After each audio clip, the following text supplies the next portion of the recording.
इस video class में Bihar board के कक्षा 8 के अतीत से वर्तमान के अध्याय 3 के सभी प्रश्न उत्तर करने वाले हैं। तो वीडियो को पूरा देखिएगा और वीडियो अच्छा लगे तो वीडियो को लाइक करके चैनल को सब्सक्राइब कर दीजिएगा। और इस क्लास का PDF टेलीग्राम पर मिल जाएगा, जिसका लिंक डिस्क्रिप्शन बॉक्स में है। तो चलिए वीडियो को शुरू करते हैं। अध्याय 3 है ग्रामीण जीवन और समाज, जिसका पहला प्रश्न है, कल्पना करें लगान वसूली का अधिकार मिलने से गांवों में क्या परिवर्तन आया होगा। आपकी नज़र में अब भूमि का मालिक कौन हो गया। तो इसका उत्तर होगा, अंग्रेजों को लगान वसूल का अधिकार मिलने से गांवों में असंतोष उत्पन्न हो गया। किसानों की दशा खराब होती चली गई। भूमि का मालिक अब राजा से जमींदार हो गए थे। 2 नंबर प्रश्न है, गतिविधि रिकॉर्डों के मत के अनुसार बड़े एवं संपन्न किसानों की आय पर आज कर लगाना क्या उचित होगा। सोचें। तो इसका उत्तर होगा, हाँ, ऐसा करना उचित होगा। बड़े एवं संपन्न किसानों की आय पर कर लगाना उचित ही होगा। 3 नंबर प्रश्न है, गतिविधि महलवारी व्यवस्था में पूरे गांव से एक परिवार द्वारा लगान वसूलने में किस प्रकार की कठिनाई आती होगी। विचार कर अपना मत दें। तो इसका उत्तर होगा, एक परिवार द्वारा पूरे गांव से लगान वसूल करने में बहुत समस्या आती होगी। प्रत्येक किसान की उपज का हिसाब किताब रखना व उसकी बचत का अनुमान लगाना किसी एक परिवार के लिए संभव नहीं हो सकता, अतः वे किसी प्रकार इस काम को निपटा देते होंगे। 4 नंबर प्रश्न है, नकदी फसल किसे कहा जाता था। तो इसका उत्तर होगा, नकदी फसल ऐसा कृषि उत्पाद होता है जिसे खेतों से सीधा व्यापारियों द्वारा खरीद लिया जाता था, जैसे गन्ना, नील, तंबाकू, अफीम इत्यादि। अभ्यास का पहला प्रश्न है, सही विकल्प को चुनें। पहला प्रश्न है, बिहार में अंग्रेजों के समय किस तरह की भूमि व्यवस्था अपनाई गई। तो अस्थायी बंदोबस्त का। 2 नंबर प्रश्न है, अंग्रेजों के आने के पहले भूमि का मालिक कौन होता था। तो राजा। 3 नंबर प्रश्न है, रैयतवाड़ी व्यवस्था में जमीन का मालिक किसे माना गया। तो किसान को। 4 नंबर प्रश्न है, अंग्रेजी शासन द्वारा भारत में अपनाई गई भूमि व्यवस्था का प्रमुख उद्देश्य क्या था। तो अपनी आय बढ़ाना। 2 नंबर प्रश्न है, निम्नलिखित के जोड़े बनाइए। पहला है महारवाड़ी, तो महारवाड़ी का हो जाएगा पंजाब। दूसरा है नील दर्पण, नील दर्पण का हो जाएगा दीनबंधु मित्र। तीसरा है नकदी फसल, नकदी फसल का हो जाएगा बिहार। चौथा है अस्थायी भूमि व्यवस्था, अस्थायी भूमि व्यवस्था का हो जाएगा 1793। आइए विचार करें का पहला प्रश्न है, अंग्रेजी शासन के पहले भारतीय भूमि व्यवस्था एवं लगान प्रणाली के विषय में आप क्या जानते हैं। तो इसका उत्तर होगा, अंग्रेजी शासन के पहले राज्य की सूची जमीन का मालिक उस राज्य का राजा होता था।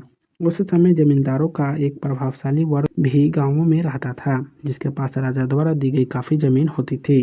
वे ही गांव से लगान कृषि उपज पर राजा द्वारा किसानों से लिया जाने वाला कर की वसूली करते थे। इसके एवज में या फिर राज्य के अन्य कामों को देखने के एवज में इन्हें जमीनें मिलती थी। राजा या उसके अधिकारी गांवों में ज़्यादा दखल नहीं देते थे, बस जमींदारों के मार्फत द्वारा निर्धारित लगान वसूल करते थे। 2 नंबर प्रश्न है, अस्थायी बंदोबस्त की विशेषताओं को बताएं। तो इसका उत्तर होगा, 1789 के आसपास कंपनी सरकार ने जमींदारों के साथ एक करार किया। इसके तहत जमींदारों के द्वारा कंपनी को दिया जाने वाला लगान 10 वर्षों के लिए तय कर दिया गया। यह राशि जमींदारों द्वारा किसानों से वसूले गए लगान का 9/10 भाग तय कर दिया गया। आगे चलकर सन 1793 में इसी राशि को हमेशा के लिए निश्चित मान लिया गया। इसी राशि में भविष्य में कोई बढ़ोतरी नहीं होनी थी। इस व्यवस्था को अस्थायी बंदोबस्त का नाम दिया गया। इस व्यवस्था के तहत एक आकलन के अनुसार यदि किसानों की उपज को 100 माना जाए तो अंग्रेजी सरकार को उसमें से लगभग 45% हिस्सा प्राप्त होता था। जमींदार और उसके कारिंदे अपने लिए करीब 15% हिस्सा वसूलते थे और शेष 40% किसान के पास बचता था। इस राशि में कोई परिवर्तन नहीं होना था, पर जमींदारों को लगान की तय राशि नियमित तिथि को सूरज डूबने के पहले सरकारी कार्यालय में जमा करना अनिवार्य था। ऐसा नहीं करने पर उसकी जमींदारी नीलाम कर दी जाती थी। सरकार को इस बात की कोई परवाह नहीं थी कि अकाल या बाढ़ के कारण फसल नष्ट हो गई है या पैदावार कम हुई है। जमींदारों को हर हाल में तय राशि नियत तिथि को जमा करना ही था। 3 नंबर प्रश्न है, अंग्रेजी सरकार द्वारा बार बार भूमि राजस्व व्यवस्था में किए जाने वाले परिवर्तन को आप किस रूप में देखते हैं, अपने शब्दों में बताएं। तो इसका उत्तर होगा, अंग्रेजी सरकार ने गांवों से ज़्यादा धन अपने साम्राज्य विस्तार के लिए होने वाले खर्चों के लिए प्राप्त करना चाहा। इसके लिए उसने पहली अस्थायी बंदोबस्त व्यवस्था की। इसके तहत जमींदारों द्वारा लगान के रूप में जमा की जाने वाली राशि हमेशा के लिए तय कर दी गई।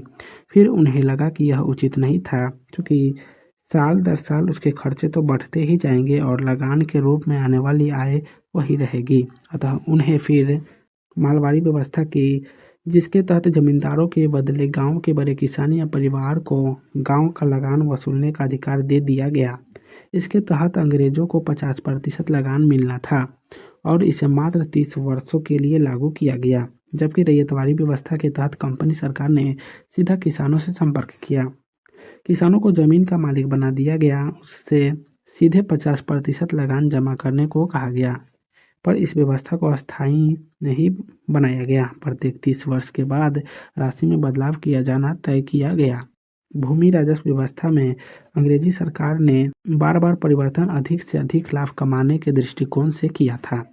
4 नंबर प्रश्न है, अंग्रेजों की भूमि राजस्व व्यवस्था आज की व्यवस्था से कैसे अलग थी, संक्षेप में बताएं। तो इसका उत्तर होगा, आज जहां सरकार किसानों से काफ़ी कम राशि भूमि राजस्व के रूप में लेती है और कई सरकारी कर्मचारी व अधिकारी इस काम के लिए लगे होते हैं, वहीं अंग्रेजी सरकार भूमि राजस्व के रूप में तब किसानों से उनके लाभ का लगभग आधा हिस्सा हड़प लेती थी।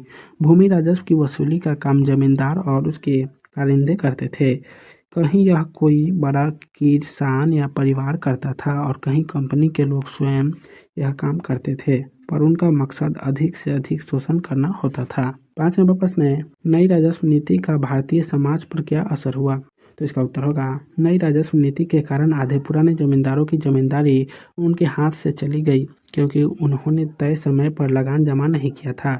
दरअसल उनके लिए किसानों से लगान के लिए ज़्यादा जोर जबरदस्ती करना संभव नहीं था। किसानों के साथ उनके पुराने संबंध थे। नई राजस्व व्यवस्था में जमीन का मालिक किसान या जमींदार को बना दिया गया। इससे लगान समय पर जमा करने के लिए इसे बेचने या बंधक रखने का चलन शुरू हो गया। इससे गांव में महाजन के रूप में एक प्रभारी समूह आ गया। ये महाजन जमीन के एवज में धन दिया करते थे। किसान और जमींदार दोनों इनसे कर्ज लेते थे। अंग्रेज सरकार को केवल लगान से मतलब थी। इस नई राजस्व नीति का भारतीय समाज पर बुरा असर पड़ा। शोषण बढ़ा, भारतीय किसानों की दरिद्रता बढ़ी और भारतीय समाज में असंतोष बढ़ता गया, जिसके परिणाम स्वरूप जगह जगह पर उपद्रव की स्थिति उत्पन्न हो गई। 6 नंबर प्रश्न है, नील की खेती की प्रमुख समस्याओं की चर्चा करें। इसका उत्तर होगा, भारतीय किसानों के दृष्टिकोण से नील की खेती उनके लिए फायदेमंद नहीं थी। मजबूरन उन्हें अपनी जमीन के एक बेहतर हिस्से पर इसकी खेती करनी पड़ती थी। अंग्रेज अधिकारी इसके लिए उन्हें बाध्य करते थे। किसान तो हमेशा खाद्य फसल ही उपजाना चाहते थे, इससे उन्हें उस साल के लिए खाने का अनाज मिलता था और बुरे दिनों के लिए कुछ अनाज वे बचाकर भी रख लेते थे। नील की खेती धान के मौसम में ही की जाती थी। इससे धान के फसल में देरी हो जाती थी। साथ ही जिस खेत में नील की खेती होती थी, उसमें फसल कटने के बाद उस साल कोई और फसल नहीं उगाई जा सकती थी। इसका असर होता था कि किसानों के पास अनाज की कमी हो जाती थी। जब सूखा या बाढ़ के कारण फसलों का उत्पादन कम होता था, तो किसानों के पास पहले का रखा अनाज नहीं होता था। ऐसे में या तो महाजनों से कर्ज लेते थे या भूखे रहते थे। तो आज की इस वीडियो क्लास को यहीं समाप्त करते हैं। फिर मिलेंगे नेक्स्ट वीडियो में। तो आप सभी को वीडियो देखने के लिए बहुत बहुत धन्यवाद।